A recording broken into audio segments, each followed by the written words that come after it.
Vous êtes sur CCTV français, bonjour à tous. À la une de cette édition, le groupe somalien Shebab a fait exploser une bombe devant un parc près d'un hôtel à Mogadiscio, tuant au moins 9 personnes et blessant un grand nombre d'autres. Les combattants du groupe islamiste des Shebab ont fait exploser une bombe vendredi devant un parc près d'un hôtel de la capitale. L'explosion a provoqué de la fumée dans la ville. Au moins 9 personnes ont été tuées. Le major de la police Ahmed Abdullahi a dit qu'il a compté au moins 9 morts. Et selon lui, les assaillants ont été tués par la police. Al-Shabaab dit que ses combattants sont derrière l'attaque et aussi qu'ils ont investi l'hôtel. Des murs de l'hôtel de la Ligue des jeunes de Somalie ont été endommagés et un véhicule a explosé près du parquet où se trouvaient de nombreux jeunes. Des coups de feu ont éclaté après l'explosion. Al-Shabaab a souvent pris pour cible Mogadiscio le vendredi, journée où les gens se rassemblent dans les restaurants et les hôtels avec leurs amis et leurs familles. Le secrétaire général de l'ONU, Ban Ki-moon, a souligné l'importance qu'il attache à l'accord de paix au Soudan du Sud. Monsieur Ban a visité la capitale de ce pays récemment et rencontré le président Salva Kiir. Il s'est entretenu avec Riek Machar au téléphone, appelant les deux leaders à former un gouvernement d'unité. La nation la plus jeune du monde est proche de l'effondrement depuis la guerre qui a commencé en 2013. Le chef de l'ONU, Ban Ki-moon, est en fin de mandat et il veut un relèvement du Soudan du Sud avant de quitter son poste.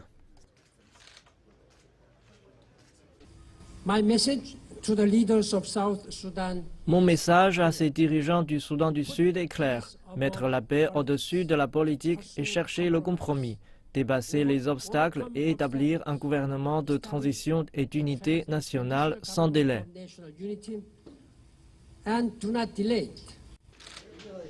Le gouvernement de Salva Kiir dit que la visite du secrétaire général devrait apporter la paix au Soudan du Sud.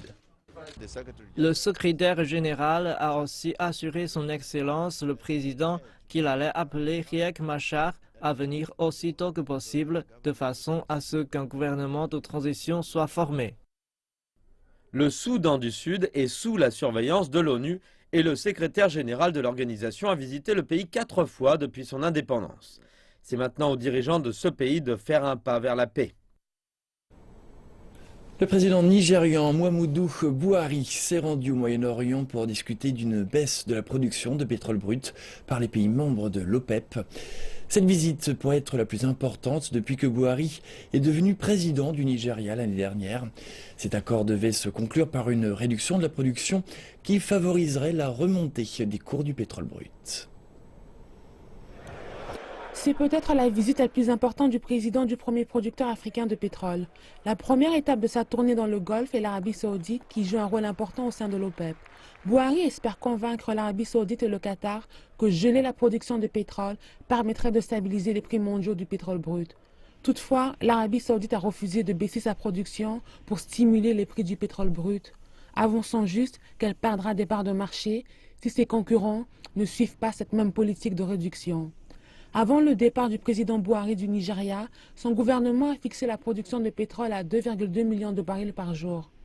De l'instant où le président nigérian est entré en fonction, son administration a donné l'alerte rouge concernant les coffres vides de l'État. L'économie que le président Buhari a héritée continue de souffrir de la chute des prix du pétrole brut. Qu'apporte la mobilisation des membres de l'OPEP au Nigeria? Gardez à l'esprit que le budget est basé sur un prix de référence de 38 $ le baril. Les prix du pétrole brut sont passés en dessous de cette référence. Nous avons donc un énorme déficit qui doit être financé au-delà des prix du pétrole. Même avec un baril à 38 $, il y avait un déficit de près de 2,2 milliards de naira qui a dû être financé. Maintenant, les prix du pétrole ont chuté en dessous de 38 $ le baril, ce qui signifie que le déficit budgétaire est plus important. Les ventes de pétrole brut représentent 95% de nos réserves en dollars. Donc si les cours de pétrole continuent d'être aussi bas, la monnaie nationale du Nigeria, le Naira, va continuer de baisser. Cependant, convaincre le pays membre le plus important de l'OPEP, l'Arabie Saoudite, de réduire sa production s'avère très compliqué pour le président Buhari. Les Saoudiens n'ont pas l'intention de réduire leur production. Le ministre saoudien du pétrole a annoncé mercredi que l'Arabie saoudite n'entend pas réduire la production de pétrole. Immédiatement après l'annonce, les cours du pétrole sont montés à 33 $. Tandis que les discussions sur le gel de la production ont débuté, les observateurs de l'industrie pensent toutefois qu'il existe un terrain d'entente pour un gel de la production.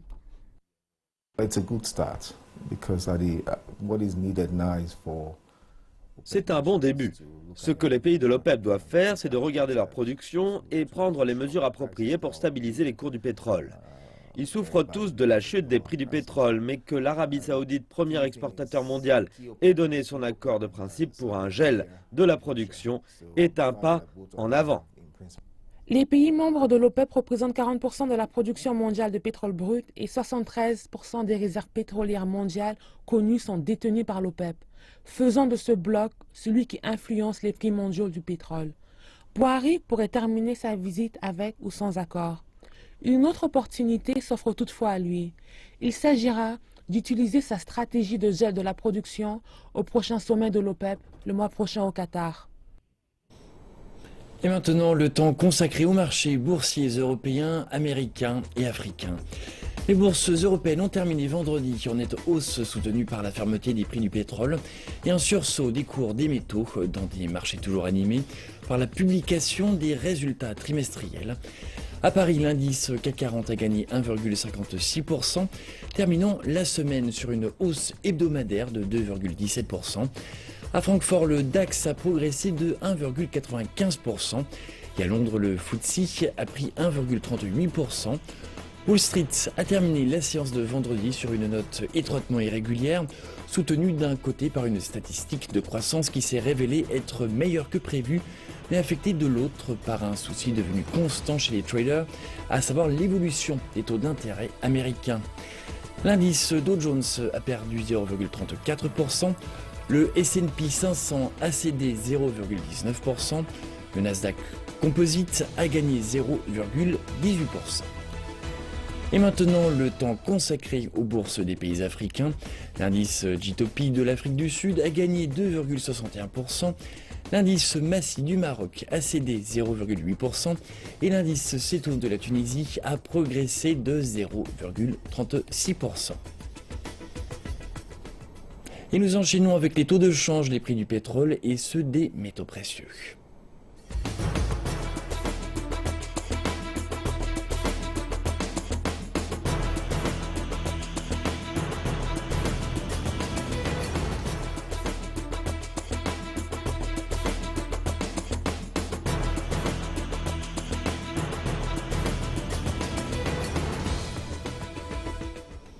Le président égyptien Abdel Fattah el-Sisi a lancé le plan Égypte Vision 2030 au Caire. Le programme a pour but de formuler un projet de développement durable basé sur la jeunesse du pays. Le plan sera mis en œuvre quels que soient les changements de gouvernement ou de présidence. Cette stratégie a aussi pour objectif de redonner à l'Égypte son rôle historique de leader du monde arabe et d'apporter des conditions de vie décentes à ses citoyens. La population égyptienne pourrait presque doubler d'ici 2030. Et c'est pourquoi le plan Égypte Vision 2030 a été lancé pour s'assurer que l'économie puisse survenir à cette augmentation vertigineuse de la population. 15 ans d'avance, c'est raisonnable quand on compare avec la stratégie de développement de l'Union africaine qui se projette jusqu'en 2063. La stratégie égyptienne est globale et comprend 10 points dont les plus importants sont l'éducation et la santé. Le gouvernement prévoit aussi de tirer bénéfice d'une population dont les 2 tiers sont des jeunes. Il va encourager les jeunes à rejoindre les petites et moyennes entreprises. Nous allons complètement réorganiser le système de prêts dans le secteur financier. Nos banques publiques ont des actifs d'État pour près de 600 milliards de livres, 90 milliards de dollars. Nous avons donné l'ordre que dorénavant, avec ces 600 milliards de livres, l'objectif prioritaire de ces banques sera de prêter l'argent aux petites et moyennes entreprises. Notre objectif, c'est le développement et c'est de servir la jeunesse égyptienne. Le président égyptien est convaincu qu'il faut améliorer les conditions de vie des plus pauvres. 50% de l'Égypte, c'est des bidonvilles. Et on veut me parler de justice sociale? Nous avons 4500 villages pauvres en Égypte. Si nous ne faisons rien maintenant, nous aurons 35 000 villages pauvres dans 15 ans. Les représentants du gouvernement parle de projets d'infrastructures à des centaines de milliards de dollars qui seraient en cours de réalisation. Mais le président a rappelé que le terrorisme avait nui au progrès. Ceux qui frappent le tourisme en Égypte, pourquoi font-ils ça? Ils le font pour que les gens se révoltent. Le secteur du tourisme a apporté 14 milliards de dollars de revenus et nous avons besoin de chacun de ces dollars pour financer nos besoins les plus fondamentaux. L'Égypte s'attend à doubler son PIB en 10 ans en visant une croissance annuelle de 7,5%. C'est un plan très ambitieux, sachant que des secteurs vitaux comme le tourisme et l'industrie ont récemment connu des pertes très lourdes. Les gros salaires sud-africains vont être de nouveau lourdement taxés en Afrique du Sud. Un amendement à la loi fiscale a été annoncé mercredi par le ministre des Finances du pays, Pravin Gordhan, avec une croissance prévue de 0,9% cette année. Le ministre devait bien trouver de l'argent quelque part. La plupart des analystes pensent que la nouvelle fiscalité est équilibrée. Une taxe a été instituée sur le sucre pour améliorer la santé. Les cigarettes et l'alcool prennent 8,5% et le carburant augmente de 30 cents. La TVA, qui s'applique à presque tous les biens, ne change pas. La TVA est une taxe régressive. Une augmentation générale de la TVA pourrait avoir un effet dévastateur sur de nombreuses classes socio-économiques inférieures. Les pauvres paient un peu moins d'impôts, mais les riches en paieront plus. Nous devons trouver l'argent pour remettre de l'équilibre dans les comptes. Alors, où le trouver? La taxe sur les entreprises ne peut pas être augmentée car cela risque de faire fuir les investisseurs. Les taxes sur les dividendes, le ministre ne veut pas y toucher. Encore une fois, pour les investisseurs, le seul endroit où trouver de l'argent, c'est chez les plus riches. Une décision qui devrait, selon les analystes, avoir un impact à long terme.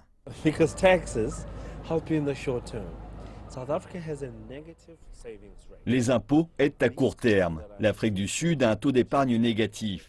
Ces taxes nouvelles qui sont introduites comprennent les taxes sur les gains des capitaux, comme une hausse des actions en bourse ou la vente d'une maison. Tout cela risque de faire fuir les investisseurs sur le long terme.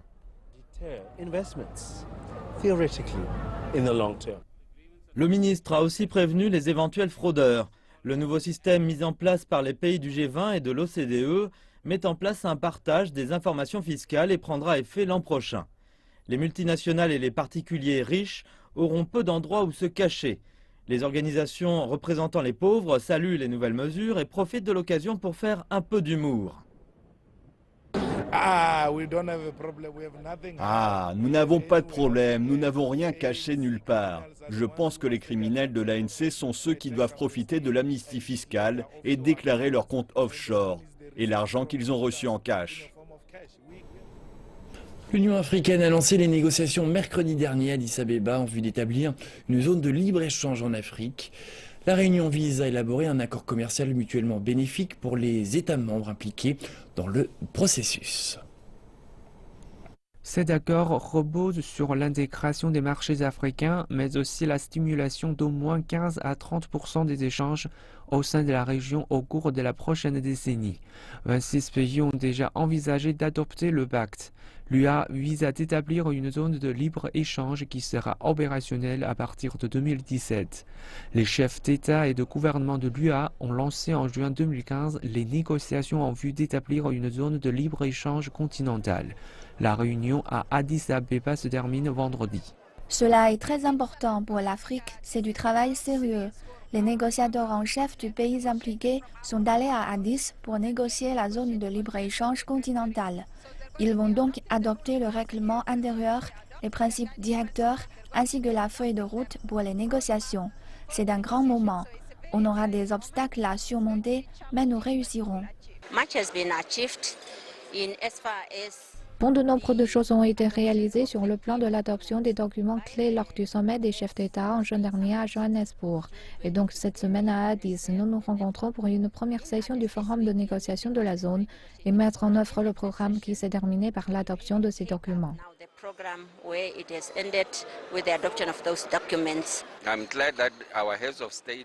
Je suis content que nos chefs d'État aient insisté sur le fait que les négociations doivent être conclues d'ici 2017. Ils ne voulaient pas prolonger les discussions au-delà de cette date. Nous devons nous diriger vers cette Afrique de libre-échange. Nous devons utiliser l'union douanière pour faciliter les échanges. Nous avons besoin d'un marché commun et de rejoindre une communauté économique. Cela est notre objectif. Nous devons donc atteindre ce stade le plus vite possible. Le Zimbabwe risque de se retrouver sans électricité car la baisse du niveau des réserves d'eau du barrage hydroélectrique de Kariba menace la production. La Société d'électricité du Zimbabwe a déclaré que la production énergétique pourrait s'arrêter d'ici 6 mois, à moins que la pluviométrie augmente significativement. Le niveau d'eau de la plus grande source d'énergie du Zimbabwe ont baissé de 477 mètres à peine 1,65 mètres au-dessus du seuil minimum nécessaire à la production d'électricité. Cela représente le niveau le plus bas enregistré au barrage depuis la pure sécheresse qui a touché le Zimbabwe en 1992. La baisse des réserves d'eau a déjà entraîné une diminution de la production d'électricité à Kariba de 750 MW à 285. Les faibles niveaux d'eau aggravent une situation déjà déplorable et menacent la relance des secteurs industriels en déclin. De plus, pour que le Zimbabwe puisse attirer de nouveaux investissements, un approvisionnement fiable en électricité est primordial.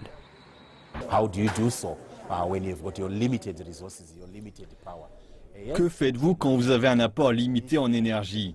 Le ministère de l'Énergie et du Développement énergétique essaie de sous-traiter la production énergétique et d'avoir des centrales électriques et thermiques privées. Cependant, ces solutions ne sont applicables qu'à long terme. ZESA a indiqué que son plan pour éviter cette crise imminente est d'importer 300 MW d'électricité de l'Afrique du Sud et 40 MW du Mozambique. Aujourd'hui, la demande d'énergie du Zimbabwe est de 2200 MW par jour. À l'heure actuelle, les centrales thermiques et hydroélectriques produisent 1355 MW d'électricité. L'année dernière, le projet d'expansion de la centrale hydroélectricité de Kariba Sud a été commandé et sera réalisé par la société chinoise Sino Hydro Power. Ce projet, qui s'élève à 533 millions de dollars, contribuera à accroître la production énergétique de 300 MW d'ici 2018. En Afrique de l'Ouest est apparu depuis quelques années un nouveau type d'architecture, la voûte nubienne. Un habitat traditionnel originaire d'Égypte conquiert petit à petit plusieurs régions du Sahel. Découvrons pourquoi en images. Bâtir l'avenir avec des solutions inspirées du passé. Les conséquences du réchauffement climatique ont permis dans les régions du Sahel en Afrique de l'Ouest de poser un nouveau regard sur des constructions traditionnelles appelées voûtes nubiennes. Leur conception permet de réguler naturellement l'humidité et la chaleur. D'origine égyptienne, ces types de bâtiments sont adaptés à de nombreuses populations. Vous n'avez pas non plus besoin de recourir à des matériaux modernes qui sont souvent chers, souvent polluants, qui ont pollué d'ailleurs à la fabrication et à leur acheminement sur le site de construction.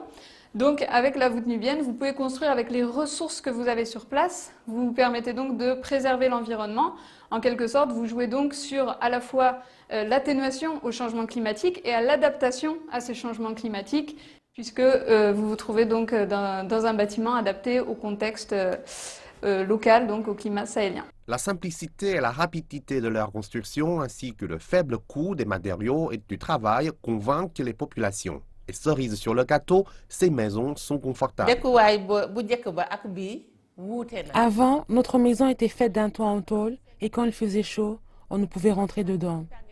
On avait des ventilateurs, mais depuis que nous avons construit la voûte nubienne, nous sommes protégés de la chaleur. Il fait si bon à l'intérieur. Et en plus, notre maison a des espaces réservés, tels que des armoires pour ranger nos affaires.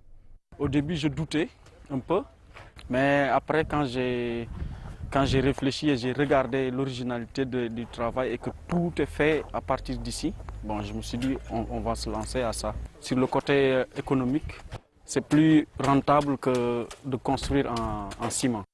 Les projets de voûte nubienne ont connu un succès remarquable au Burkina Faso. Afin de faire connaître ce type de logement au Sénégal, l'association La Voûte Nubienne a emmené un maître maçon burkinabé pour former les maçons locaux.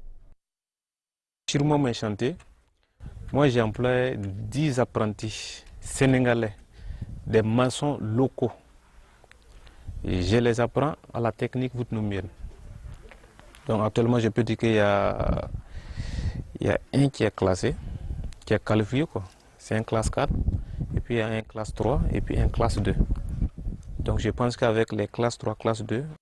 L'association a mis en place des programmes au Burkina Faso, au Mali, au Sénégal, au Ghana et au Bénin, qui ont permis de construire quelques 1500 bâtiments. On est à 70 bâtiments qui ont été achevés. Ça s'est fait entre 2007 et 2015. Au jour d'aujourd'hui, on a 7 chantiers en cours et prévu sur le Sénégal, mais on a en plus de ça 11 clients qui sont en attente, c'est-à-dire ils sont en discussion, en validation de plans, de devis. Adorable, simple, pratique et verte. Cette forme d'architecture traditionnelle, remise au goût du jour et exportée hors de sa région d'origine, pourrait donc bientôt faire partie des paysages de plusieurs pays d'Afrique de l'Ouest. La liberté de pouvoir s'exprimer sans être jugé, voilà ce qu'offre aux habitants de Johannesburg, en Afrique du Sud, l'activité Secret Sunrise. Il s'agit d'une pratique de relaxation et de bien-être qui s'appuie sur des techniques de yoga et de danse méditative. Rien ne vaut le doux son de la musique pour bien démarrer la journée.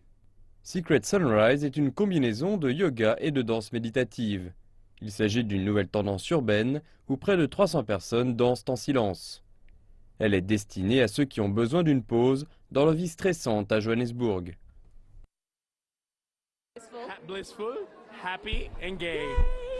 On se sent en extase, bien heureux et engagé. Oui, vraiment heureux et plein d'énergie. Prêt à affronter une nouvelle journée. Rester positif pendant toute la journée, ça fait du bien.